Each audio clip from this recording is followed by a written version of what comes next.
दोस्तों, mission 2022 CBT परीक्षा employability skills first year जो नया क्वेश्चन बैंक है हम उसको सॉल्व कर रहे हैं। ये हमारा पार्ट 1 है। इंग्लिश लिटरेचर को हम सबसे पहले सॉल्व करेंगे क्योंकि ये भारत स्किल्स का क्वेश्चन बैंक है, तो इसका जो भी श्रेय है इतने अच्छे क्वेश्चन बैंक को बनाने का वो भी भारत स्किल्स को जाता है। मेरे समझाने में अगर कोई गलती आपको नज़र आए या कोई सवाल का मैं गलत उत्तर दे रहा हूँ या गलत समझा रहा हूँ तो उसके लिए आप मुझे कमेंट में ज़रूर लिखें।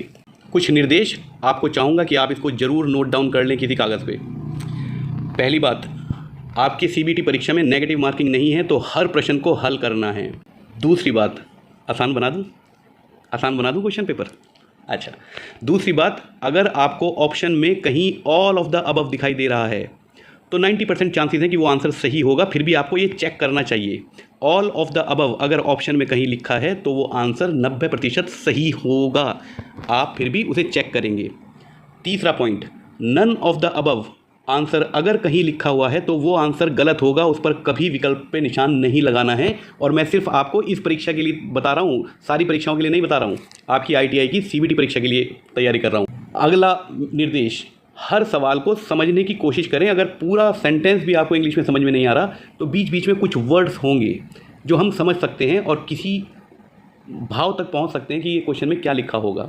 तो हर सवाल को समझने की कोशिश करेंगे और नीचे दिए हुए विकल्पों में सही विकल्प को चुनने की कोशिश करेंगे। ये हमारा नज़रिया होना चाहिए। क्योंकि ये क्वेश्चन बैंक भारत स्किल्स का है, गवर्नमेंट ऑफ इंडिया का है, डीजीटी और निम्मी के द्वारा ये बनाया गया है, इसलिए इसका एक गूगल फॉर्म का लिंक हर वीडियो की तरह आपको आखिरी की वीडियो में मिलेगा प्रैक्टिस करने के लिए। फिलहाल शुरू करते हैं इस टेस्ट को। क्वेश्चन नंबर 1 और टाइटल है I can and I will, ये टॉपिक है। उसका पहला क्वेश्चन है, we need to read and type in English when we. Need मतलब ज़रूरत होती है, रीड मतलब पढ़ना और टाइप मतलब लिखना। इंग्लिश में हमें लिखने और पढ़ने की कब ज़रूरत होती है? निम्न विकल्पों में। पहला विकल्प है रीड अ न्यूज़पेपर। क्या न्यूज़पेपर को पढ़ते हुए हमें लिखने की आवश्यकता होती है? नहीं।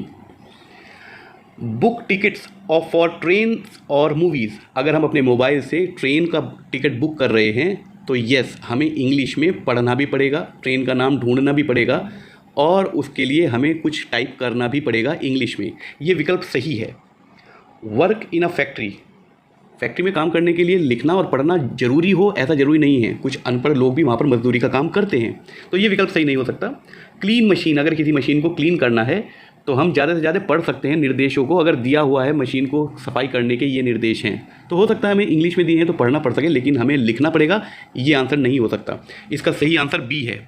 क्या मुश्किल था ये क्वेश्चन। दूसरा सवाल, dash can help me learn English. ऐसी कौन सी चीज़ है नीचे लिखी हुई में जो मुझे अंग्रेज़ी को सीखने में मदद करेगी? पहला है डेडिकेशन। डेडिकेशन आप समझते हैं ना, लगन। डेडिकेशन मतलब लगन।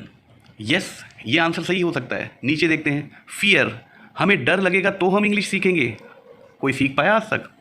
तीसरा, एंगर, हमें गुस्सा आएगा तो हम सीख पाएंगे? बिल्कुल भी नहीं। शायनेस, हमें शर्म आएगी तो क्या हम सीख पाएंगे? नहीं। लगन आंसर सही है। अगर डेडिकेशन का आपको मतलब भी नहीं पता था तो ये ऑड वन आउट है। आपको फियर का तो मतलब समझ में आ रहा है ना, शायनेस का मतलब शर्मीले होने का मतलब समझ में आ रहा है, तो तब भी हम आंसर तक पहुंच सकते हैं। बस क्या करना है, डरना नहीं है। अगला सवाल, to learn to speak in English which of the following will you need. अगर आपको इंग्लिश बोलना सीखना है तो इनमें से कौन सी बात आपको मदद करेगी? मोटिवेशन यानी कि प्रेरित होना, इंटरेस्ट यानी कि आपकी रुचि होना इंग्लिश में, एफर्ट और आपका प्रयास, और आखिरी ऑप्शन क्या है? All of the above. क्या आंसर होगा इसका? All of the above. मेरी बात को बड़े ध्यान से सुनना क्योंकि मैंने पूरे क्वेश्चन पेपर को रिसर्च किया हुआ है और तब आपके लिए वीडियो बना रहा हूँ। अगला टाइटल है हमारा वर्ड बिल्डिंग। हम शब्दों का निर्माण करने की कोशिश करेंगे। फोर्थ क्वेश्चन है, which of the following is a naming word. अच्छा, 3 तरीके के वर्ड आपके कोर्स में हैं। एक है नेमिंग। नेम क्या होता है? नाम।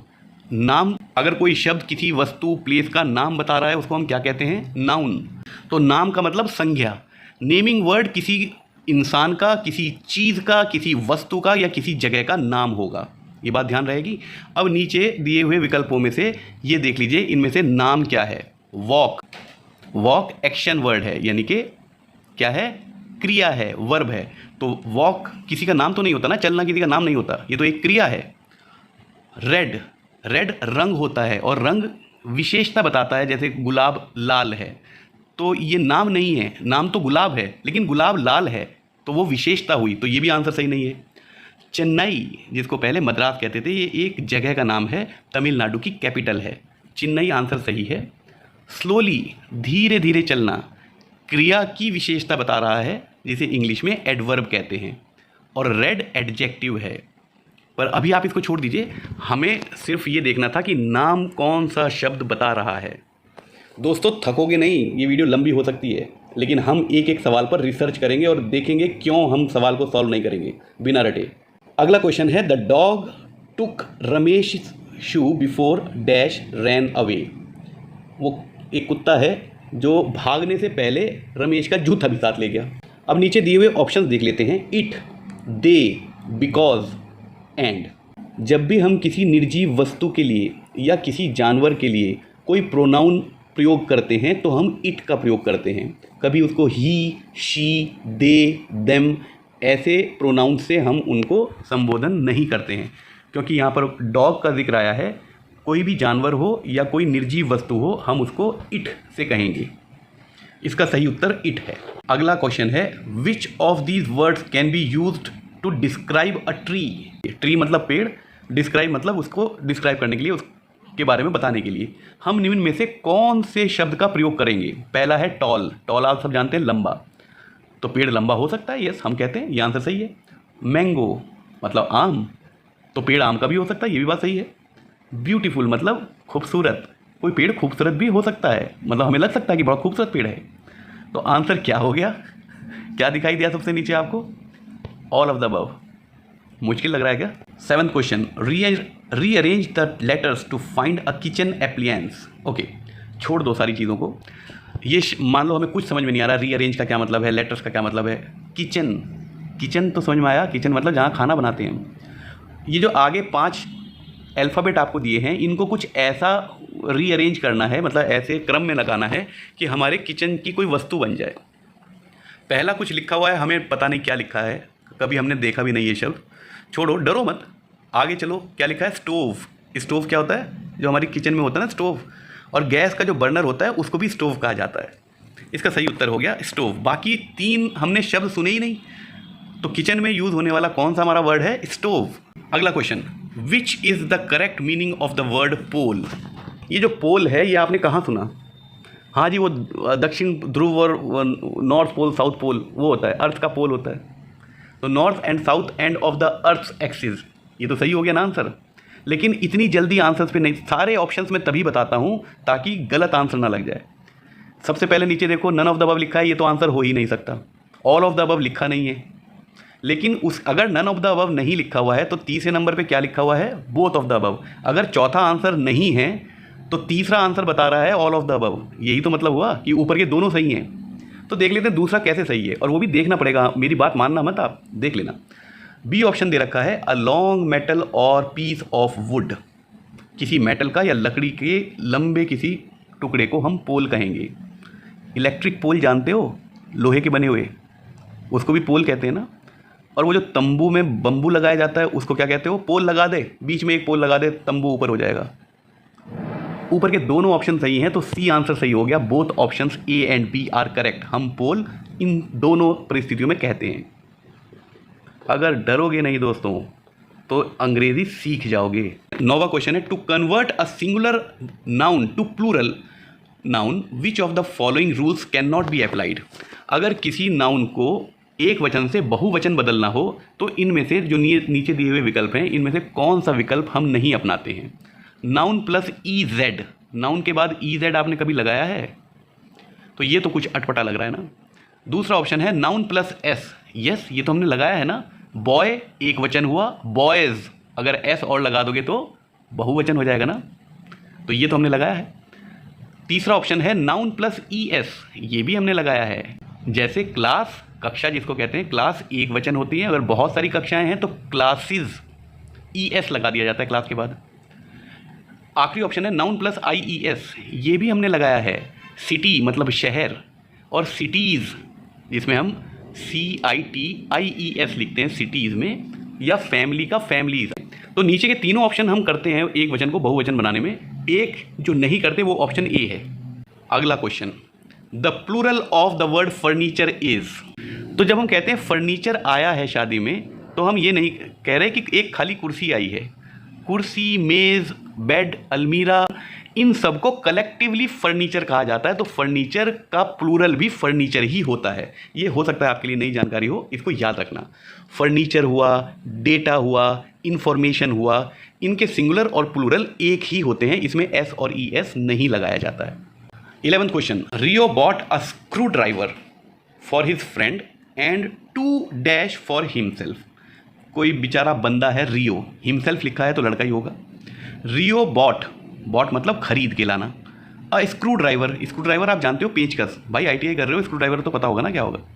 तो रियो जो है खरीद के लाया स्क्रू ड्राइवर, मतलब एक screw driver, for his friend, अपने दोस्त के लिए तो एक लाया, एंड 2 फॉर हिमसेल्फ, और अपने लिए कोई चीज़ 2 लाया है, तो 2 है तो बहुवचन हो गया ना। अब देखते हैं नीचे क्या है। स्क्रू ड्राइवर नहीं लिख सकते क्योंकि स्क्रू ड्राइवर एक होता तो लिख देते। स्क्रू ड्राइवर्स, यस ये आंसर सही है, बी ऑप्शन सही है, स्क्रू ड्राइवर्स। स्क्रू ड्राइवर्स जो नीचे लिखा हुआ है वो स्पेलिंग गलत, तो ये वाला आंसर तो सही नहीं है, सी ऑप्शन। और जेड तो हम कभी लगाते नहीं, वो तो पहले क्वेश्चन में हमने देख लिया। इन the sentence given below choose the action word. हमें नीचे दिए हुए सेंटेंस में जिसमें से क्रिया होने का भाव आ रहा है, क्रिया मतलब कुछ होने का भाव आ रहा है, उस शब्द को ढूंढना है। My father delivered the parcel, मेरे पिताजी ने पार्सल को पहुंचाया। पहुंचाना एक एक्शन वर्ब है, तो इसका आंसर हो जाएगा डिलीवर्ड। ये एक एक्शन वर्ड है जिससे क्रिया का भाव आ रहा है, कुछ होने का पता चल रहा है। क्या हुआ है? पहुंचाया गया है। क्या पहुंचाया गया है? पार्सल। किसने पहुंचाया है? फादर ने। तो हुआ क्या है? पार्सल को पहुंचाया गया है। तो ये पहुंचाना जो है जिससे कुछ होने का भाव आ रहा है, क्रिया का भाव आ रहा है, ये हमारा आंसर है। Question number 13, fill the right action word in the sentence below. नीचे दिए हुए सेंटेंस में सही क्रिया को भरना है। The plumber dash water pipes. Plumber क्या करता है? पानी के पाइप्स को ठीक करता है। जब भी कोई रूटीन का काम आए, वैसे ये टेंसेस को समझाऊंगा किसी दिन क्लास में तो बताऊंगा। जब हम कोई रूटीन की बात करते हैं, भाई प्लम्बर है तो पाइप ठीक करेगा, वेल्डर है तो वेल्डिंग करेगा, उसका काम है वो। जब वो कोई रूटीन के काम की बात करते हैं तो हम प्रेजेंट इंडेफिनिट टेंस में होते हैं उस वक्त। और प्रेजेंट इंडेफिनिट टेंस को पहचानने का सबसे अच्छा तरीका ये है कि अगर एक वचन है, आपका कर्ता अगर एक है तो आप वर्ब के साथ एस लगा दोगे, और अगर कर्ता बहुवचन है, मान लीजिए राम एंड श्याम, तब हम 2 हो गए ना बच्चे, तब हम वर्ब के साथ एस नहीं लगाते हैं। ये सिर्फ प्रेजेंट इनडेफिनिट टेंस का रूल है और कहीं एस और ई एस वर्ब में नहीं लगता है। तो इसका सही उत्तर बी है, द प्लम्बर रिपेयर्स। रिपेयर्स मतलब प्लम्बर ठीक करता है पानी के पाइपों को। प्लम्बर क्योंकि एक वचन है इसलिए वर्ब के साथ एस लगेगा। यहाँ ये कंफ्यूज मत करना, एक वचन और बहुवचन में एस और ई एस लगता है बहुवचनों में। ये वर्ब है, वो नाउन की बात हो रही थी। नाउन अगर एक वचन है तो उसमें एस और ई एस नहीं लगाना है, बहुवचन है उसे बदलना है अगर बहुवचन में तो आपको एस और ई एस लगा देते हैं। लेकिन यहाँ पर क्रिया है, रिपेयर एक क्रिया है, एक्शन वर्ड है, तो प्लम्बर एक वचन है तो क्रिया के साथ एस लगेगा। आंसर बी सही है। नेक्स्ट क्वेश्चन है, use the correct action word in the sentence below. नीचे दिए हुए सेंटेंस में से जो रिक्त स्थान है उसमें हमें सही क्रिया को भरना है। आई रिक्त स्थान football every evening with my friends. क्या आपको सवाल समझ में आ गया? मैं कुछ भरना है मुझे, फुटबॉल हर शाम अपने दोस्तों के साथ। क्या कर सकता हूँ मैं अपने दोस्तों के साथ? फुटबॉल का खेल सकता हूँ ना? कोई दिक्कत है किसी को? ठीक है ना? अब फुटबॉल को मैं लाइक कर सकता हूँ। आई लाइक फुटबॉल नहीं होती, I like to watch football. अगर ऐसे लिखा होता तो समझ में आती बात कि मैं फुटबॉल को देखना पसंद करता हूँ। फुटबॉल को मतलब जो फुटबॉल है वो तो एक ऑब्जेक्ट है ना, उसको अपने दोस्तों के साथ शाम को लाइक करता हूँ, कोई मीनिंग बैठ रहा है इस बात का? तो ये आंसर सही नहीं है। राइट तो हो ही नहीं सकता क्योंकि हम लिखते तो है नहीं फुटबॉल से ना फुटबॉल को, और प्यार तो हम फुटबॉल को करेंगे क्या यार, पागल हो गए हम। चलिए क्वेश्चन नंबर 15, और ये डार्क क्यों है आपको समझ में आ जाएगा। देखो बच्चों, बहुत आसान हो जाता है। क्वेश्चन बैंक हमें पता हो, क्वेश्चन हमें पता हो, इसका आंसर पता हो तो हम आपको समझा ही देंगे कि आंसर इसका क्यों है, लेकिन मैं ऐसा नहीं हूँ। अभी पता चलेगा। Complete the sentence with the correct action word. इस सेंटेंस को एक करेक्ट एक्शन वर्ड के साथ भरना है। द कप रिक्त स्थान when it fell off the table. It लिखा है क्योंकि कप की बात हो रही है और कप एक निर्जीव चीज़ होती है। जानवरों के लिए और निर्जीव चीज़ों के लिए आप इट का प्रयोग करेंगे। ओके, तो कप जो है वो क्या हुआ, ऑप्शन देख लेते हैं। ब्रोक, बिल्कुल सही लग रहा है। The cup broke when it fell off the table. Table से कप गिरा होगा और टूट गया होगा। यहाँ पर ब्रेक नहीं आएगा, ब्रोक ही आएगा।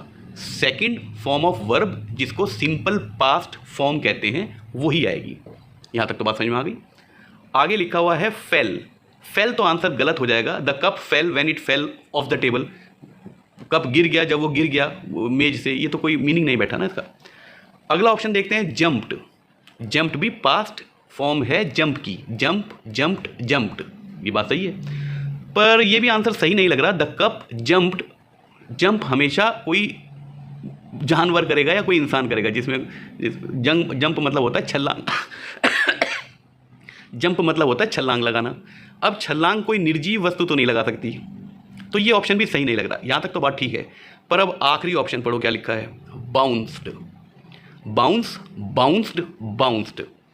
लेकिन अगर कप टेबल से गिरा तो गिरने के बाद हो सकता है वो बाउंस करा हो, मतलब उछला हो, ज़मीन से लगने के बाद उछला हो। तो इसका ऑप्शन डी भी बिल्कुल सही है। और कोई मुझे प्रूफ करके प्लीज़ बताए कि ये डी ऑप्शन क्यों सही नहीं है। मतलब क्या ये सेंटेंस पूरा नहीं बन रहा है कि अगर हम डी ऑप्शन लगाएं। पर आपका आंसर है ब्रोक, जो सबसे सही आंसर है, इसको मैं मानता हूँ। लेकिन अगर ब्रोक सही है तो बाउंस्ड भी सही है। ब्रेक, ब्रोक, ब्रोकन, ऐसे ही बाउंस, बाउंस्ड, बाउंस्ड। तो ए और डी दोनों ऑप्शन सही होते हैं। हमें अपनी अंग्रेजी भी तो इम्प्रूव करनी है दोस्तों। तो इसका आंसर ए है बच्चों, ठीक है, पर आंसर डी गलत नहीं कह रहा हूँ। Question number 16, which one of the following sentences tells you that an action is completed. नीचे दिए विकल्पों को पढ़ के हमें ये बताना है किस सेंटेंस से ऐसा भाव आ रहा है कि काम खत्म हो चुका है। पहला है I break the chair. I break the chair, ये प्रेजेंट इनडेफिनिट टेंस की बात है। आई ब्रेक द चेयर ऐसा लग रहा है जैसे मैं, इसका मतलब हुआ हिंदी में, मैं कुर्सी तोड़ता हूँ। जब भी ता है, ती है आता है तो आप प्रेजेंट इंडेफिनिट टेंस में बात कर रहे हैं। तो इससे ये तो नहीं पता चल गया कि हमने कुर्सी तोड़ दी है, मैं कुर्सी तोड़ता हूँ। अगला ऑप्शन है I was break the chair. ये तो कोई सेंटेंस ही नहीं बना। आई वॉज अगर लिखा है तो ब्रेकिंग आना चाहिए। I was breaking the chair, तो ये पास्ट कंटिन्यूस टेंस बन जाता। थर्ड ऑप्शन है I broke the chair.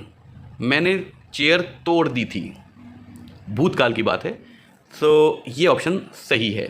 I am breaking the chair, मैं चेयर तोड़ रहा हूँ, यानी कि अभी कंप्लीट नहीं हुआ है वो काम, अभी मैं तोड़ने के प्रोसेस में हूँ। सो ऑप्शन सी सही है। समझ में आ रहा है बच्चों? कोई अगर परेशानी हो रही हो तो कमेंट में लिखना, लेकिन रटना मत बच्चों, वरना आपकी इंग्लिश इस परीक्षाओं के बाद भी सुधारना बड़ा मुश्किल हो जाएगा मेरे लिए। इस आदत से बाहर निकलनी पड़ेगी। Which one of the following is a describing word. निम्नलिखित में से कौन सा ऐसा शब्द है जो किसी चीज़ की विशेषता बता रहा हो। ईट मतलब खाना, रिपेयर मतलब मरम्मत करना, हॉट मतलब गर्म, सूप मतलब सूप जो हम पीते हैं यार, टमाटर का सूप। अब विशेषता कौन बता रहा है? क्या ईट करना तो क्रिया हुई ना, खाना तो क्रिया हुई, ऐसे ही मरम्मत करना ये भी एक क्रिया हुई। हॉट एक आपकी विशेषता बता रहा है कि चाय गर्म है। चाय तो नाउन हुआ, लेकिन उसकी विशेषता क्या है कि वो गर्म भी है, ठंडी नहीं हुई है। तो जो शब्द किसी की विशेषता बताते हैं उसको हम डिस्क्राइबिंग वर्ड कहते हैं। इस दिए हुए 4 विकल्पों में हॉट सही आंसर है। कोई दिक्कत? अगला क्वेश्चन है fill the blanks with the correct describing word. नीचे दिए हुए सवाल में जो रिक्त स्थान है उसमें से एक डिस्क्राइबिंग वर्ड लिखना है। दिस इज़ अ रिक्त स्थान हैमर। यह एक हैमर है। अब इस हैमर की हमें विशेषता बतानी है। क्रॉस, आप अगर ITI कर रहे हैं और आपने बेसिक फिटिंग पढ़ी हो तो आपको पता हो hammer, ball pin hammer, cross pin hammer, straight pin hammer, ये होते हैं। इसका आंसर तो बिल्कुल गलत नहीं हो सकता था आपसे ITI वालों। क्रॉस पिन हैमर, इसको कहते हैं क्रॉस पिन हैमर, जिसमें जो स्ट्राइकिंग फेस है और जो हैंडल लगा है, ऊपर का जो पिन है उसके परपेंडिकुलर होता है, उसकी जो धार होती है। तो इसका सही उत्तर है क्रॉस पिन। हम हैमर की विशेषता बता रहे हैं कि उसका ऊपरी वाला सिरा जो है वो गोल नहीं है, वो बॉल पिन नहीं है, वो स्ट्रेट भी नहीं है, वो स्ट्रेट पिन नहीं है, वो क्रॉस में है, क्रॉस पिन हैमर है। क्योंकि हैमर कई प्रकार के हो सकते हैं, हमें तो इस हैमर की विशेषता बतानी है। सही आंसर डी है। Question number 19, fill in the blank with the word that describes quality. I am a dash person. मैं एक रिक्त स्थान व्यक्ति हूँ और मुझे अपनी विशेषता अगर बतानी हो तो निम्न में से कौन सी शब्द को हम चुनेंगे। पहला है हार्ड वर्किंग। मैं अपनी विशेषता हार्ड वर्किंग से बता सकता हूँ। आपको नहीं लगता हार्ड वर्किंग होना विशेषता है, मतलब मेहनती? Yes. I am a left person. मैं छोड़ा गया पर्सन हूँ। लेफ्ट का तो कुछ मतलब ही नहीं बन रहा है यहाँ पर। आई am a talk person. Talk करना तो बातें करना होता है ना। लेफ्ट मतलब तो दायां या बायां में से कुछ होता होगा ना। जंप तो क्रिया हुई ना, हमें तो डिस्क्राइबिंग वर्ड कहा था, वो है hard working. Fill in the blank with the word that describes quality. एक ऐसे शब्द का प्रयोग करना है जो क्वालिटी यानी कि विशेषता, वही डिस्क्राइबिंग वर्ड हमें बताना है। ठीक है। The cycle wheel is dash in shape. Cycle जानते हो ना, व्हील जानते हो ना, साइकिल और उसके पहिए की बात हो रही है। शेप जानते हो ना, क्या पहियों की शेप होती है? कोई बताएगा? क्या वो बॉक्स जैसा होता है? क्या वो चेन्नई जो एक शहर का नाम है वैसा होता है? या वो राउंड होता है? या वो त्रिभुजाकार होता है? ट्रायंगल मतलब त्रिभुजाकार। क्या आंसर हो सकता है इसका? मुझे समझ नहीं आ रहा। आपको समझ में आ रहा है क्या? क्या आंसर हो सकता है? अक्कड़ बक्कड़ बम्बे बो, राउंड पे लगा दो, मिल जाएंगे 100 में से 100। कोई मुश्किल है क्या ये? Fill in the blank with appropriate linking word. हमें जो आगे सेंटेंस दे रखा है उसमें एक रिक्त स्थान है, उसमें एक शब्द को लगाना है जो लिंक कर दे दोनों चीज़ों को। ठीक है। You must sign out of your email account.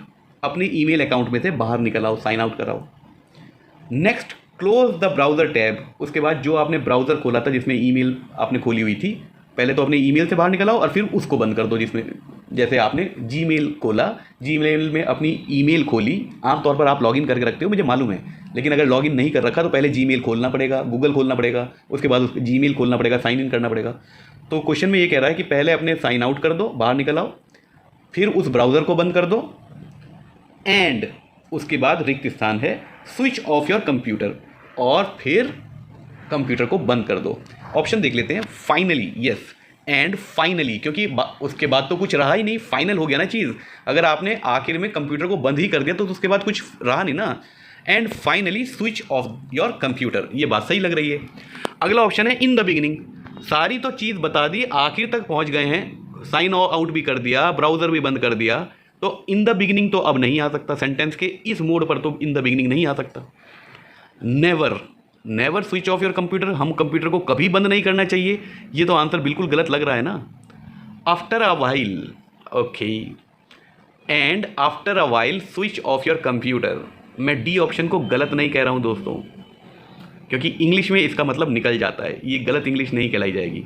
और ना ही हमने कोई ऐसा पाप कर दिया कि आपने पहले ईमेल को अपना साइन आउट करा, फिर ब्राउज़र को बंद करा, और थोड़ी देर इंतज़ार करने के बाद आपने अपने कंप्यूटर को बंद कर दिया।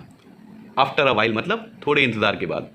तो ये ऑप्शन यहाँ पर क्यों है मेरी समझ से थोड़ा परे है, लेकिन आप इसको समझ लेना कि फाइनली सबसे अच्छा आंसर है, क्योंकि फाइनली मतलब अब कंप्यूटर को बंद करने के बाद और कुछ नहीं रह जाता है। आप कंप्यूटर बंद होने के बाद आप उस पर कोई काम नहीं करेंगे। आंसर ए सही है। अब प्रोनाउन की बात कर लेते हैं। कुछ प्रोनाउन आप जानते हैं ना, सर्वनाम कहते हैं। जो संज्ञाओं की जगह हम प्रयोग करते हैं उन शब्दों को हम प्रोनाउन कहते हैं। That was my pen, where is dash. वो मेरा पेन है, कहाँ है वो पेन, ऐसा कुछ लिखा हुआ है, राइट। अब पेन की बात हो रही है, पेन एक निर्जीव चीज़ है, तो इसके लिए क्या लिखेंगे हम? प्रोनाउन लिखना है ना, तो पेन तो नहीं लिख सकते। इट है वो, अभी बताया था ना आपको, जानवरों के लिए और निर्जीव चीज़ के लिए हम क्या यूज़ करते हैं? इट। इसका सही आंसर इट ही है। Question number 23, is that Krishna's helmet. क्या ये कृष्णा का हेलमेट है? तो बात हेलमेट की हो रही है, कृष्णा की नहीं हो रही, कृष्णाज हेलमेट की बात हो रही है, इसलिए ऑप्शन में हर जगह इट दिखाई देगा आपको। तो हमें इसका उत्तर क्या दे सकते हैं हम? यस, इट इज़ ही। हाँ, ये वह है। ही मतलब तो कृष्णा की बात होने लगी ना। हम तो कृष्णा की पोजेसिंग की बात कर रहे हैं, मतलब जो कृष्णा की वस्तु है। ही तो कृष्णा के लिए आएगा, हेलमेट के लिए नहीं आएगा। Yes, it is him. Him भी कृष्णा के लिए आएगा, हेलमेट के लिए नहीं आएगा। यस इट इज़ हिज, ये बात सही है, हाँ यह उसका है। हिज मतलब पोजेशन, हम किसी व्यक्ति के पोजेशन को जब हम प्रोनाउन से दर्शाते हैं तब हम हिज, हर, इन शब्दों का या देयर इस शब्दों का प्रयोग करते हैं। तो इसका सी ऑप्शन सही है। हम कृष्णा के किसी हेलमेट की बात कर रहे हैं जो कृष्णा जिसका स्वामी है। तो जो जब स्वामिता की बात आती है तो हम हिज, हर की बात कर, this is his book, this is her dress, उसकी ड्रेस है या उसकी किताब है। नेक्स्ट क्वेश्चन है replace the underline word with the correct pronoun from the given option. I know Virat Kohli, और ये मान लेना विराट कोहली के नीचे एक लाइन लगी हुई है। क्वेश्चन में हमसे ये पूछा गया है विराट कोहली की जगह कोई प्रोनाउन लगाना है। आई नो विराट कोहली, मैं विराट कोहली को जानता हूँ, यहाँ पे तो हमने नाउन की बात कर दी। लेकिन अगर मुझे विराट कोहली ना लिख के सर्वनाम लिखना पड़े तो क्या लिखूँगा? आई नो ही, नहीं ही नहीं लिखूँगा, क्योंकि यहाँ विराट कोहली कर्ता की तरह से नहीं आ रहा है, कर्ता तो मैं हूँ।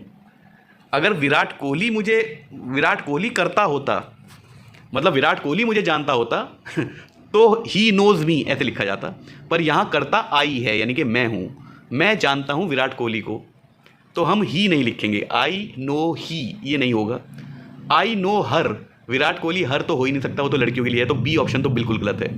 आई नो हिज, हिज जब हम यूज़ करते हैं तो किसी पोजेशन यानी कि स्वामित्वता की बात आती है, भाव आता है कि मेरा, वो मेरी है चीज़। विराट कोहली मेरा नहीं है, अनुष्का शर्मा का है, तो हिज भी आंसर गलत हुआ। आई नो हिम, आप सबको पता है आंसर सही क्या है, I know him. When is capital letter used, capital letter को हम कहाँ प्रयोग करते हैं? या तो सेंटेंस की शुरुआत में जो पहला अल्फ़ाबेट होगा वो कैपिटल होगा, या जितने भी प्रॉपर नाउन हैं, प्रॉपर नाउन मतलब जो किसी स्थान का या किसी व्यक्ति का नाम होगा, उसको हम कैपिटल अल्फ़ाबेट से शुरू करते हैं, ये हम सबको पता है। ऑप्शन देख लेते हैं। बिगिनिंग ऑफ सेंटेंस, ये आंसर सही है। नेम्स ऑफ पर्सन, किसी व्यक्तियों के नामों में हम कैपिटल प्रयोग करते हैं, ये भी बात सही है।